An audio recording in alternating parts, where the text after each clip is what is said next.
Samajwadi party ने गुरुवार को मैनपुरी सीट पर लोकसभा उपचुनाव 2022 के लिए डिंपल यादव को प्रत्याशी घोषित कर दिया। मैनपुरी समाजवादी पार्टी का गढ़ कहा जाता है। गढ़ इसलिए क्योंकि ये मुलायम सिंह यादव की पारंपरिक सीट रही है, इसलिए यहाँ से जो भी सपा उम्मीदवार जीत हासिल करेगा वह मुलायम की राजनीतिक विरासत के वारिस के तौर पर देखा जाएगा। ऐसे में आज हम आपको डिंपल के एक पुराने चुनाव का किस्सा बताएंगे, जिसको जीतने के लिए उनके पति अखिलेश ने एड़ी चोटी का जोर लगा दिया था, लेकिन नतीजा डिंपल के पक्ष में नहीं आया और वह चुनाव हार गई। और तब डिंपल की इस हार के पीछे अखिलेश ने अमर सिंह को जिम्मेदार ठहराया था। तब अमर सिंह से अखिलेश की नाराजगी इस कदर बढ़ गई थी कि उन्होंने अमर सिंह को पार्टी से बाहर करवाकर ही दम लिया।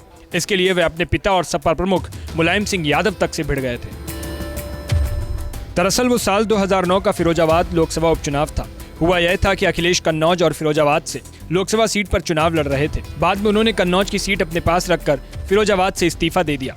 इस उपचुनाव के लिए अखिलेश की पत्नी डिंपल यादव को सपा ने उम्मीदवार बनाया। इस चुनाव ने उस समय नाटकीय मोड़ ले लिया जब डिंपल के सामने सपा से निकाले गए राज बब्बर मैदान में आ गए। राज बब्बर को साल 2006 से सपा से निकाल दिया गया था। उन्होंने खुल्लम खुल्ला अमर सिंह को सपा में दलाली और 5 स्टार संस्कृति को बढ़ावा देने वाला कह दिया था। इस आधार पर उन्हें पार्टी ने बाहर का रास्ता दिखा दिया। गौरतलब है कि राज बब्बर को राजनीति में लाने वाले अमर सिंह ही थे। राज बब्बर राजनीति और बॉलीवुड दोनों ही क्षेत्रों में अमर सिंह के दोस्त थे। सपा में राज बब्बर के बाद जया बच्चन को लाने वाले अमर सिंह ही थे। जानकारों का कहना है कि धीरे धीरे नए सितारों की चमक के सामने राज बब्बर साइडलाइन होने लगे तो अमर सिंह को लेकर उनकी नाराजगी बढ़ने लगी। नतीजा यह हुआ कि उन्हें फरवरी 2006 में पार्टी ने बाहर निकाल दिया और उन्होंने कांग्रेस का हाथ पकड़ लिया। इसलिए साल 2009 में जब डिंपल फिरोजाबाद सीट पर खड़ी हुई तो कांग्रेस के टिकट पर उनके सामने राज बब्बर डट गए। इस टक्कर के जरिए राज बब्बर सपा और अमर सिंह दोनों को बता देना चाहते थे कि उनका पक्ष सच का पक्ष था और वह आज भी कमजोर नहीं है। बहरहाल इस चुनाव में स्टार प्रचारक लाए गए। राज बब्बर के पक्ष में प्रचार करने के लिए सलमान खान आए। उनकी काट के तौर पर अमर सिंह संजय दत्त को लेकर आ गए। सलमान खान ने नवंबर 2009 में राज बब्बर के समर्थन में रोड शो किया।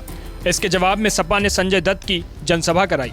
इस जनसभा में अमर सिंह भी थे। जनता को संबोधित करते समय उन्होंने सलमान खान को वांटेड कह दिया। भीड़ को यह बात नागवार गुजरी और जमकर हूटिंग हुई। अमर सिंह के खिलाफ तब नारेबाजी भी हुई। बस यहीं से राज बब्बर को तुरुप का इक्का मिल गया। उनकी टीम ने अमर सिंह के इस बयान को मुस्लिम विरोधी बताते हुए इसका जमकर प्रचार किया। नतीजा यह हुआ कि मुस्लिम वोट बैंक में फूट पड़ गई। बिना किसी खास जनाधार के राज बब्बर जीत गए और अखिलेश की जीती हुई सीट पर उनकी ही पत्नी डिंपल यादव हार गईं। अखिलेश इस हार से बौखला गए। उन्होंने फिरोजाबाद सीट के लिए इतनी मेहनत की थी जितनी अपनी सीट के लिए भी नहीं की। अखिलेश ने इसके लिए अमर सिंह को सीधे सीधे जिम्मेदार ठहराया। जो अखिलेश अमर सिंह को चाचा कहते थे और मंच पर सार्वजनिक रूप से उनके पैर छूते थे, अब वही उन्हें पार्टी से बाहर निकालने की मांग पर अड़ गए। अमर सिंह के समर्थन में शिवपाल और खुद मुलायम सिंह थे, पर उनकी एक न चली और आखिर में फरवरी 2010 में अमर सिंह और जया प्रदा को सपा से बाहर निकाल कर ही अखिलेश ने दम लिया।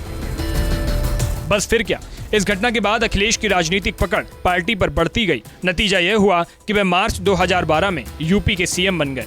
इसके बाद उनके और उनके चाचा शिवपाल के बीच तल्खियां भी बढ़ी। कह सकते हैं कि आज समाजवादी पार्टी का जो स्वरूप है उसमें फिरोजाबाद में डिंपल की हार का बहुत बड़ा योगदान है।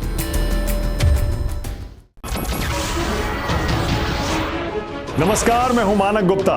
अगर आपको हमारा ये वीडियो पसंद आया हो तो इसे लाइक और शेयर जरूर करें और हाँ,